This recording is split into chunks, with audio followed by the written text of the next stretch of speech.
It is 4 a.m. 4 o'clock in the morning, and I'm waiting in our bed alone. I don't understand.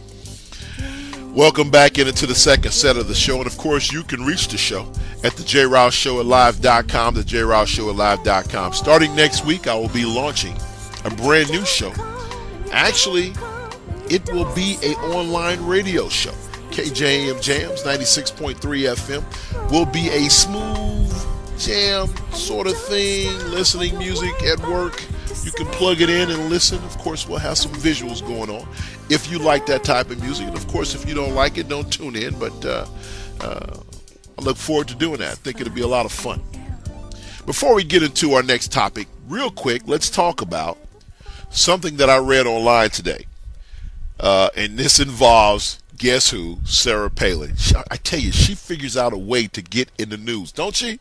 Well, now, apparently, her teenage daughter, the one that's pregnant, I can't remember the names because she, these names, Bristol and all these crazy names that she gave her kids, I can't.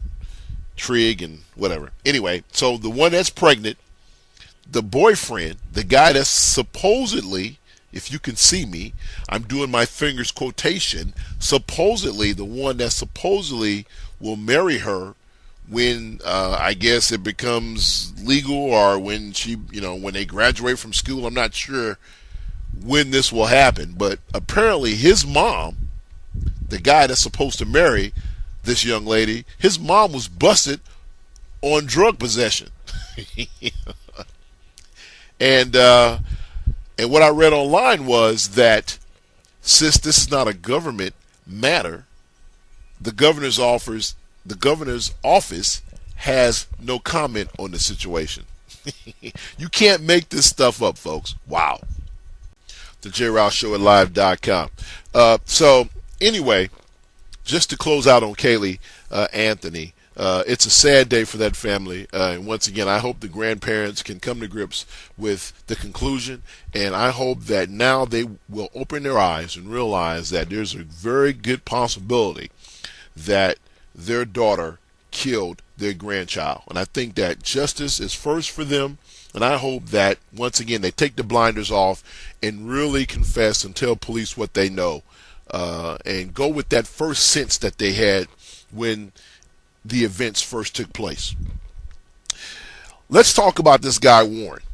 Okay, changing subjects, because my goal is to talk about everything in the intro. People have knocked me for that, so my goal is to try to make that happen.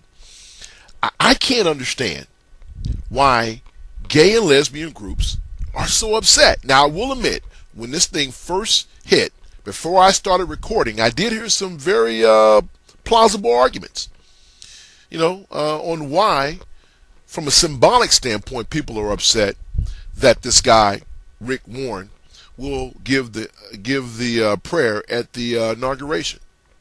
And I can understand it. But I guess, as someone on the outside looking in, and let me confess that, first of all, I have never, ever had a cause that I felt so emotional about that I've gone out and picketed and done all these things. I've never done that. So I do salute you, and I do respect the fact that if you guys feel that way about something, then so be it. Go for it. But I guess my issue is, why pick this fight? Barack Obama has already said that he is a strong advocate of gay rights. So why are you so bent out of shape about this guy praying, Rick Warren praying at an event? Listen, if you guys forgot what Barack Obama said during his campaign, this is exactly what he said he'd do. Matter of fact, let's play this clip and we'll talk on the other side. As Lincoln said to a nation far more divided than ours, we are not enemies, but friends. Though passion may have strained, it must not break our bonds of affection. And to those Americans whose support I have yet to earn, I may not have won your vote tonight, but I hear your voices. I need your help, and I will be your president too. I will be your president too. So you guys get upset with him. He told you during the campaign that his goal is to bring people together. And I guess my question is, why are you so pissed off behind Rick Warren? Who the hell is Rick Warren? He won't write policy. If you're going to fight the guy on something, fight him on something of substance. Fight Barack if he doesn't do some of the things that he said he would do during the campaign. I mean, what I'm hearing is, for example, there's some group that sent him a letter saying, you know, this drives a stake right through our heart. A stake through your heart because this guy is going to pray. Now, albeit, I will admit that I can understand to a certain degree what they're saying. You're giving this guy who has said some pretty divisive things a forum. So I guess I can understand that to a certain degree. But fight him on the things that that matter. You know, I've never seen a guy before in my lifetime that gets so much flack from his associations of other people.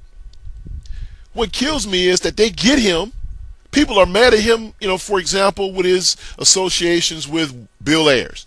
Bill Ayers did these despicable acts when Barack Obama was, what, 8 or 4? But yet and still people are, you know, blaming Barack. Tony Resco.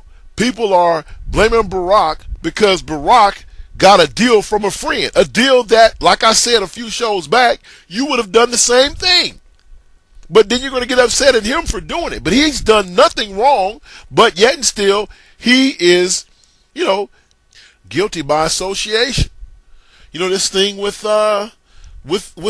this guy Rick Warren. Once again, guilty by association. This thing with Blagojevich. Once again, because he's from Illinois, all of a sudden Barack Obama's done something wrong. You know, I'm just shocked about all this thing with what's his name, Khalid, whatever his name was.